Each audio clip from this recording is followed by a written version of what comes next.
Picture this, a rainy college afternoon, the cafe buzzing with chatter, and then her, Mia, a smile that could outshine the storm, eyes that felt like galaxies. In that instant, my heart was hooked. Ever felt that sudden crush? The kind that hijacks your thoughts before you notice? That was me, falling into the trap of unrequited love. The thrill of the chase lit me up, every small talk replayed like secret clues.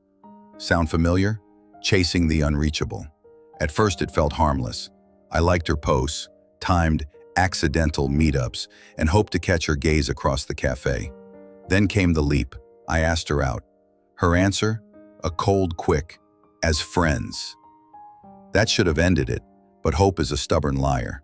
Instead of pulling back, I leaned in. More texts, more hangouts, more offers to help. Psychology calls it the scarcity principle. Robert Cialdini explained it well. We crave what's hard to get. Mia's distance made her glow brighter, and I was trapped, chasing an illusion I couldn't reach. The emotional roller coaster. At a party weeks later, I saw Mia laughing with someone else, and it felt like a punch in the gut. Instead of walking away, I tried harder, buying her coffee, listening to her problems, being the friend. Sound familiar? That's the trap of anxious attachment. John Bowlby's theory explains it. Some crave closeness but fear rejection, while others avoid commitment. Together, it's chaos. One chases, the other runs. That's not love, it's obsession in disguise. The brain's sneaky addiction. Then came the late nights, scrolling through Mia's photos, replaying texts, heart racing at every scene. That's dopamine at work, the brain's reward chemical. Unrequited love acts like a slot machine. One reply feels like jackpot. Silence keeps you hooked. Scientists say love lights up the same brain areas as addiction. That's why rejection feels like withdrawal.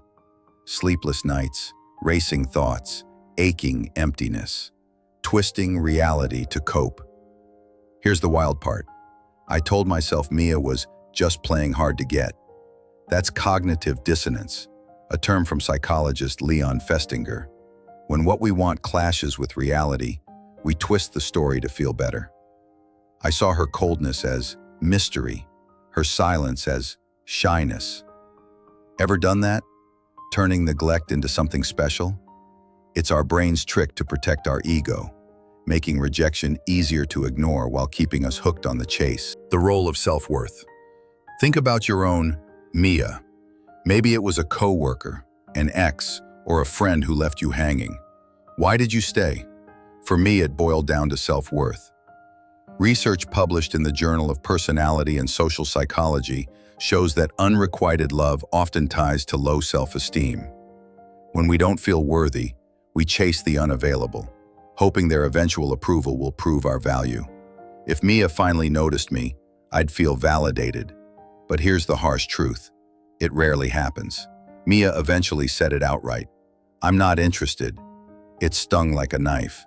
But that moment, it was my wake-up call, breaking free and healing. So how do you break this cycle? First, spot the hooks.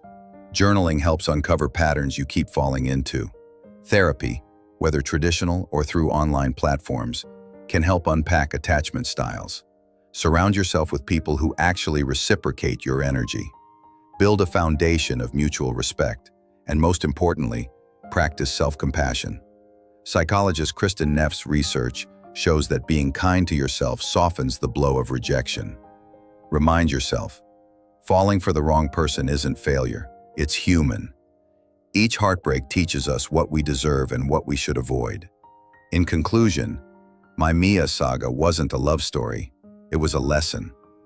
If you're stuck in unrequited love right now, hear this. The ache fades, time heals, and better connections are waiting for you.